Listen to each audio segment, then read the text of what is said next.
So I had promised chaos at the deadline, a measure of chaos, when we were talking about, man, this might be dull, might not be all that good.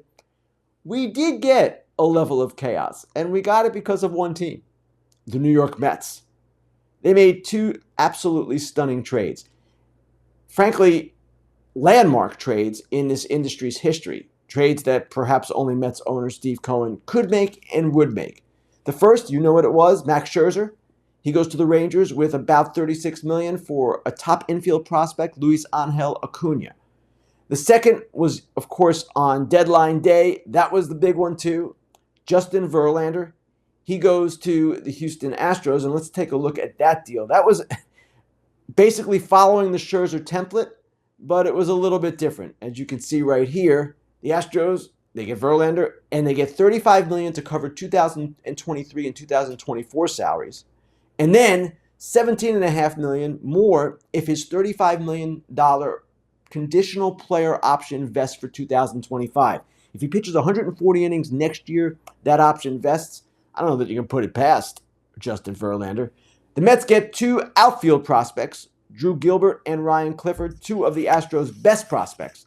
So the Mets, if you put all their trades together, and remember, they made some other deals as well in which they included money, they spent at least $82 million simply to enhance their organization, their prospect base. And that $82 million is subject to the luxury tax. When you include cash in a deal, yes, it's subject to the luxury tax. So it was an unbelievable flex by Steve Cohen. And it's interesting. In one of my articles leading up to this, actually it was the one following the Scherzer trade, I wrote that if you're not a Mets fan, you're surely not going to like the way they're spending money and just throwing all this money all over the place, buying prospects.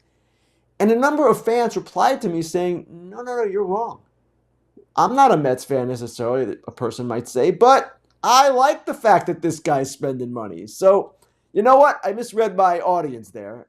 And people were kind of impressed by this. And you know what? I liked it too, at least to a degree. I liked the boldness of it, for one. I liked the pivot and the acknowledgement that the season's not going the way they expected, and let's enhance our organization. Let's do some other things that we can spend our money on and make it better for the future. I like all that. I like the creativity.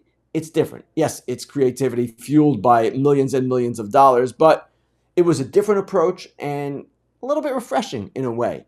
And yes, it should leave the Mets in a better place. But here's the question I have. Is this thing going to work? Now, prospects are prospects. Not all of these prospects that get traded go on to successful major league careers. In fact, we've got a long list of ones who haven't gone on to successful major league careers.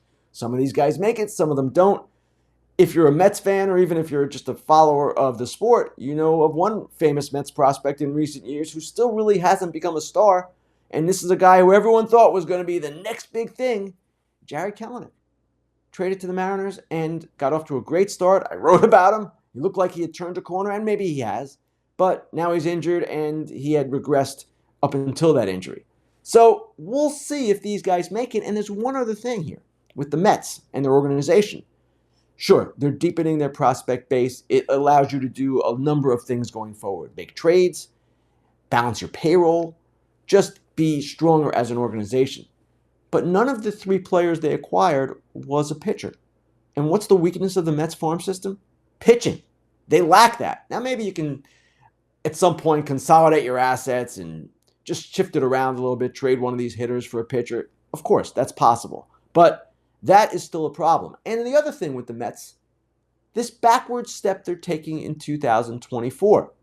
Now, if you read what I wrote yesterday about Max Scherzer and what he said about why he waived his no-trade clause and the conversations that took place with general manager Billy Epler and owner Steve Cohen, leading him to make that decision. He said, they told me we're taking a clear step back. Now, the Mets haven't quite portrayed it like that. Billy Epler said it's not a fire sale, it's not a liquidation. Well, it's also not a situation where you intend to try next year at the same level you've been trying at. Scherzer said he was told no upper echelon free agents. Well, that's going to be a different Mets team next year. They've got a lot of guys under control. They don't have a lot of pitching under control. And it's a problem. It's going to be a problem for that team. So This step that they've taken, this backward step, it underscores what we've been talking about for weeks here. This is the greatest flop in Major League history. Mets fans have told me, stop writing about that. Stop saying that. Not fair. No, it's fair. And people are going to keep writing about it. In fact, I am quite certain that books are going to be written about this epic failure. And that's what it is, an epic failure. Now they've pivoted, and maybe they'll come out of it okay in 25 and 26. But that was not what Steve Cohen wanted when he took over as owner. He said he wanted to achieve a World Series title within 3 to 5 years. Didn't happen. And you look at the Padres, same kind of team, big money team. They didn't do this. They didn't undo it. And they had two of the best pieces that could have been traded at this deadline. Josh Hader, the closer, Blake Snell, the left-hander, one of the best pitchers in the game right now. The Padres, yes, have a better run differential, better playoff odds. They're a better team than the Mets. But they chose to stay the course. And I'm not saying the Mets should have. In fact, the Mets were probably wise to do what they did.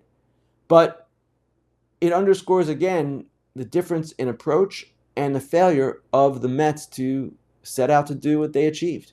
They didn't do it. It underscores that the Mets did not accomplish what they set out to do. They essentially chased Scherzer and Verlander off the team. And those two guys, future Hall of Famers, they signed with the Mets because they believed in Steve Cohen's vision. And when that vision changed, well, that's when they determined, okay, it's time to go.